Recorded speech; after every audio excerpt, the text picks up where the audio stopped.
வணக்கம். வணக்கங்க. ஐயா, ஆ, ஆறாத புண் காலே வெட்டி எடுக்கணும்னு சொல்லிட்டாங்க.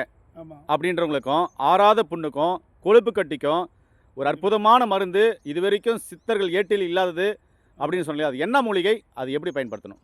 அதான் இந்த மூலிகை தாங்க, வாசி இலைன்னு பேர் இந்த மூலிகை. வாசி இலை. ஆமாம், மூன்று இலையாக இருக்கும். இது வந்து கொடி இனம் தான் இந்த மூலிகை. ஓ, மூன்று இலையாக இருக்கும். மூன்று இலையாக இருக்கும். ஆனால் இது சங்கு இலைன்னு சொல்லுவாங்க. சங்கு இலை கிடையாது, சங்கல் இல்லை. இதனுடைய பூக்கள் குட்டி குட்டியாக இருக்கும். அதே மாதிரி இந்த காய் வந்து வீச்சருவா மாதிரி இருக்கும் பாருங்க. வீச்சருவா மாதிரி. வாசினா வாச்சி மாதிரி பாருங்க, முனக்கூறாவும் பின்னாடி காய் இருக்கும். ஆமாம். இந்த காயை பார்த்து நம்ம ஐடென்டிஃபிகேஷன் பண்ணலாம். ஓ, தெரியாதவங்க மூலிகை பற்றி தெரிஞ்சுன்னா எங்களை தொடர்பு கொள்ளலாம்.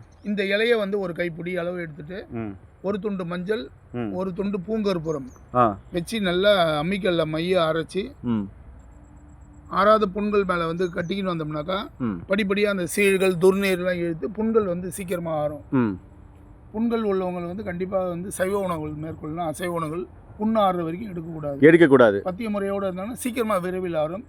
ஆறாத புண்களையும் ஆட்டக்கூடிய ஆற்றல் இந்த வாசி இலைக்கு உண்டு. அற்புதமான ஒரு மூலிகை. இதை மக்கள் எல்லாம் பார்த்து பயனடையலாம். தெரியாதவங்க சந்தேகம் வந்தால் ஃபோன் பண்ணி கேட்கலாம். கண்டிப்பாக ஐயா. ஐயா, அற்புதமான தகவல் மக்கள் சொல்லிக்கங்க. நன்றிங்க ஐயா. நன்றிங்க.